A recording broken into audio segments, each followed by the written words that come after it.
I personally have so much respect for Coach Barnes. He's one of the best in this business. He's got a great team. They're playing amazing basketball. They're a top 5 team in every statistical, the net, the AP, the whole thing. They play hard, they play right, they play together, and it was really great to be a part of this epic game tonight. It just was it was awesome. I'm so proud of our guys. We have guys that just want to fight and compete, and we got ballers, right? They just want to be ballers, man. They just want to come play, and we had guys step up and make huge plays. We had some of the young guys step up and make huge plays. Really, really proud of our guys, really happy, and just grateful beyond belief that we get to be on this magical, incredible journey that you only get to do at the University of Kentucky. It's pretty great. Mark, you said Saturday you woke up in the middle of the night worrying about life without Jackson, Kerr, and Lamont. That situation presented itself with 8:40 to go, tie game. What was kind of going through your mind there, and what do you make of the way you guys closed out? Well, mostly in the moment, I was just feeling for Lamont. These are, we feel this all the time, and we don't have that much time left.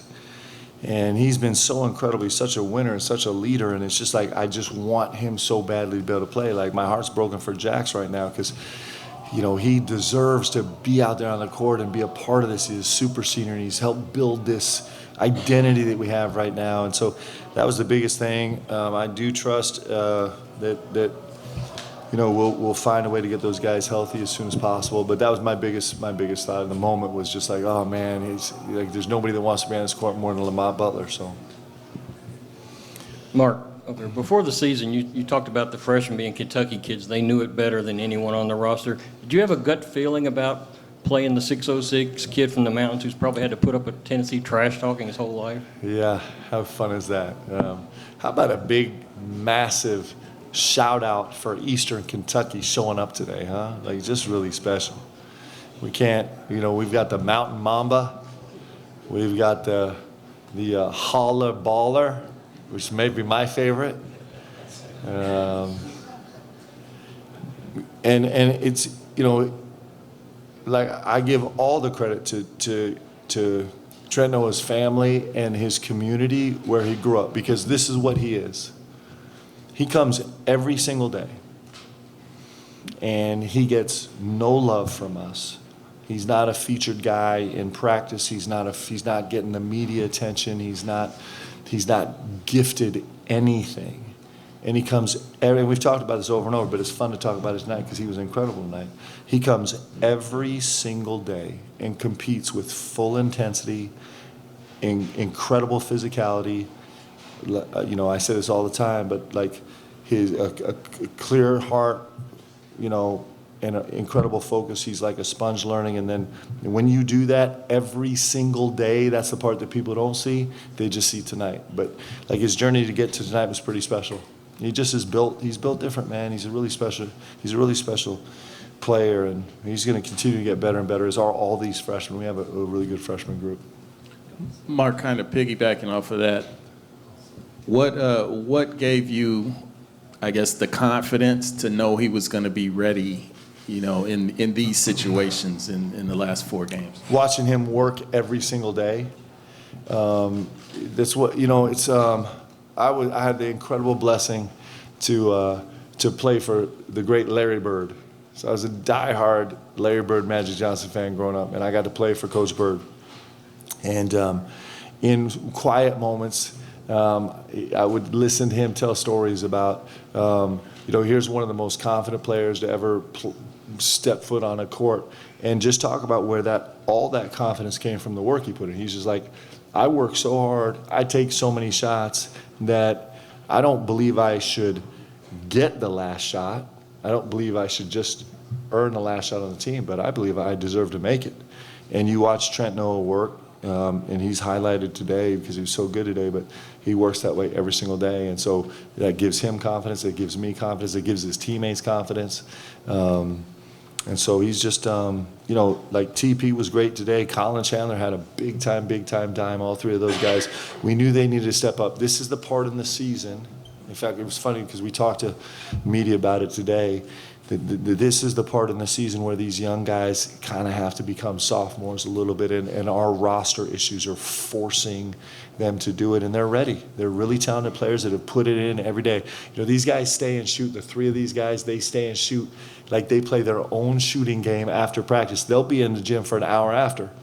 Last night, I'm not allowed to say, I can say I had a recruit. I had a recruit in town, so I was at the JCC late after an event, and you know, I'm in there and it's 10:15, and Trent is in there in a full. Travis Perry's in there a full sweat, getting shots up at 10:15 last night. It's just how these guys are wired. They're great representatives of Kentucky, and they're going to be great players. Coach over here, pretty well-rounded game for you all tonight, if you could say so.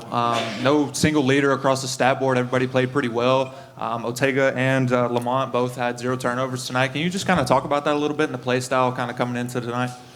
Well, Tennessee makes it really hard. I mean, they're the best defensive team in the country. They make things really hard on the offensive end, and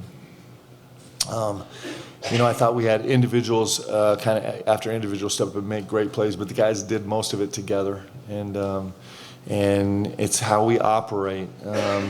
You know, I think our guys love it.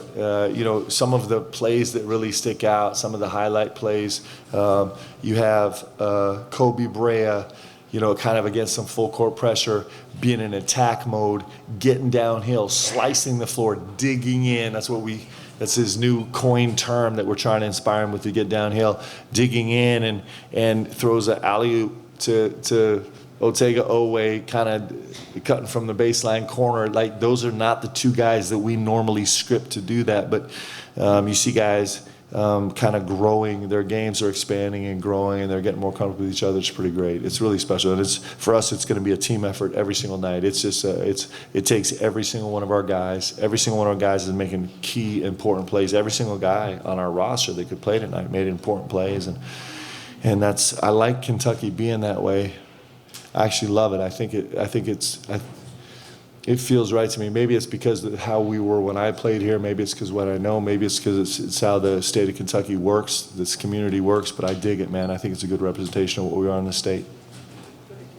Mark, I know you touched on Lamont at the beginning, but just for the sake of asking directly, what do you know about his injury? Was it the left shoulder again? And also with Jackson, what was the process for ruling him out? And is his right wrist injury a day-to-day thing or more of a week-long thing? Yeah, Jax is, you know, I'm not sure we're going to get him back anytime soon, but you know, I'm hoping, you know, I'm praying that we get him back sooner.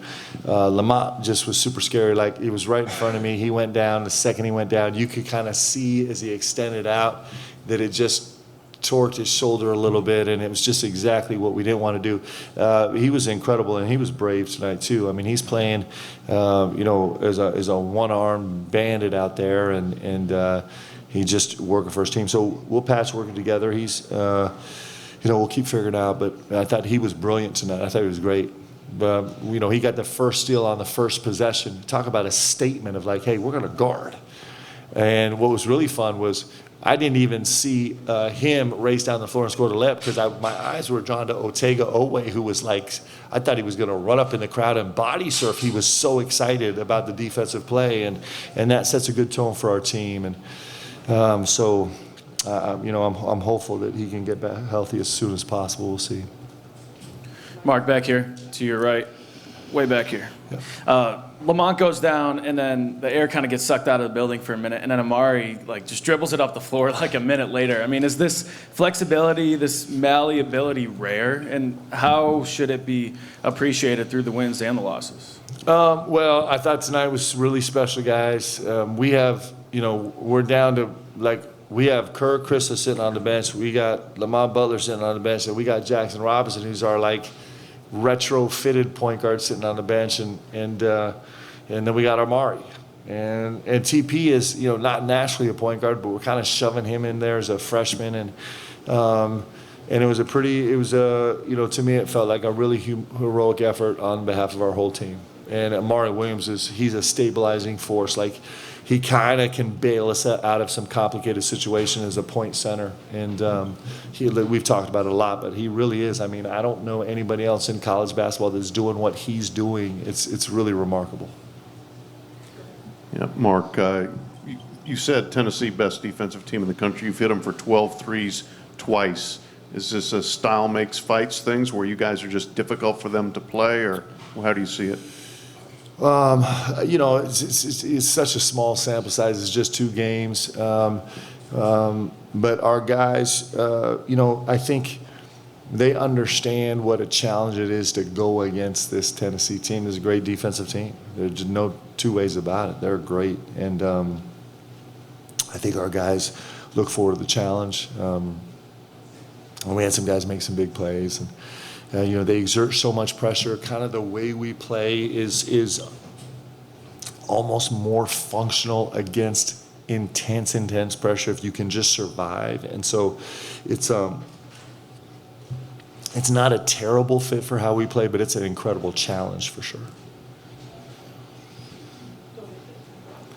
Mark, Ansley had a relatively quiet first half and then a not so quiet second half. Just his continued ability to come up in those moments and just the sacrifice that he's shown to be able to kind of take a back seat, but then be able to do things like that. How important is that for this team down the stretch? Yeah, Ansley Almanor, guys, come on. Like, I know I told you all he was going to win us some games before the season. I didn't even expect he would win us this many.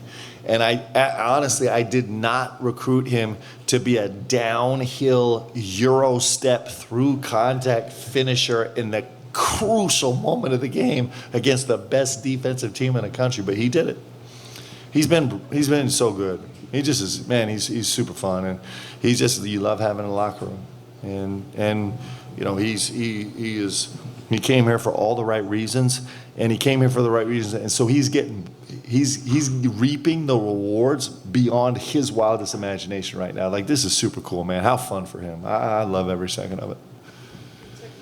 Mark, your daughter was featured with the UK dance team tonight. Can you explain how she got her dance moves from your side, I'm sure? Yeah. So actually, it's super sweet to me. So I had 3 of my 4 daughters here tonight, which we don't get to be together that much.